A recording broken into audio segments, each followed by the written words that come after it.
जय माता दी। दुर्गा सप्तशती सातवां अध्याय। ऋषि बोले, तदंतर शुभ की आज्ञानुसार चंड और मुंड चतुरंगड़ी सेना तथा संपूर्ण हथियारों से सुसज्जित होकर चल दिए और हिमालय पर्वत पर पहुंचकर उन्होंने सिंह पर स्थित देवी को मंद मंद मुस्कुराते हुए देखा। तब वे असुर धनुष और तलवार लेकर देवी की तरफ उसे पकड़ने को बढ़े। तब उन शत्रुओं को इस प्रकार देख अंबिका ने क्रोध किया तो भगवती का मुंह श्याम रंग का हो गया।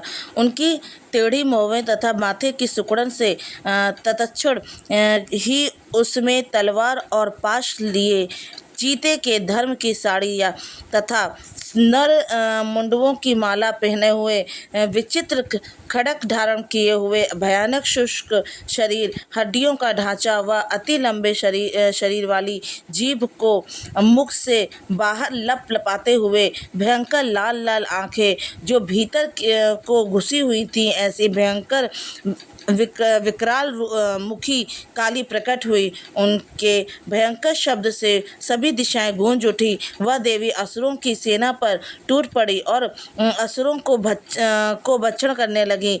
पार्श्वरक्षक अंकुशधारी महावत योद्धा और घंटा सहित हाथियों को हाथ से पकड़ कर मुंह में डाल लेती थी। इसी प्रकार घोड़े, रथ तथा युद्ध करने वाले सारथी समेत योद्धाओं को पकड़ के मुख में डालकर दांतों से चबा रही थी।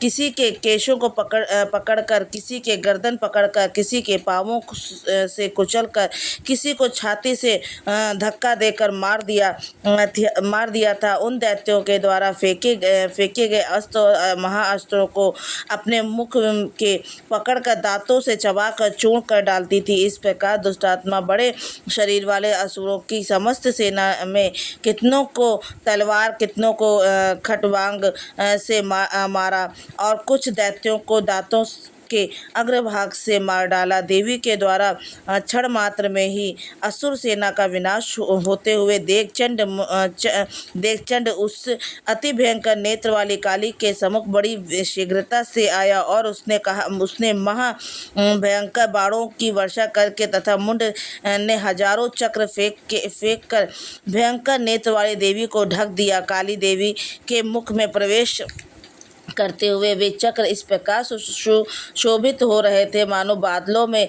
सूर्य के बहुतेरे मंडल प्रवेश कर रहे थे।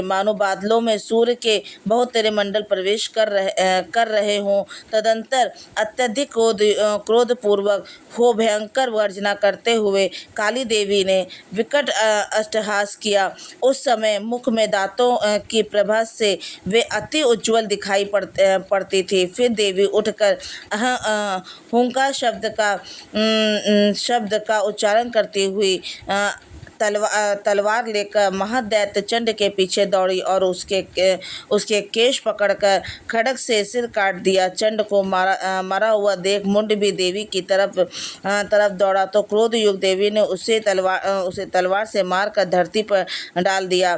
चंड और मुंड को मरा हुआ देखकर शेष बची हुई सेना वहां से भाग निकली। तत्पश्चात चंड और मुंड के सिर को लेकर काली देवी चंडिका देवी के समीप गई और विकट अट्टहास करके बोली, महापशु असुर चंड मुंड का संहार में मैंने मार दिया। अब आप इस युद्ध यज्ञ में शुभ और निशुभ को स्वयं मारना। ऋषि बोले, चंड और मुंड दोनों के सिरों को लाते हुए देख काली देवी से कल्याणकारिणी देवी मधुर शब्दों में बोली, हे देवी, तुम चंड और मुंड दोनों महाअसुरों को मारकर मेरे समीप ले आई हो। इस कारण आप संसार में चामुंडा देवी के नाम से विख्यात हो जाओगी।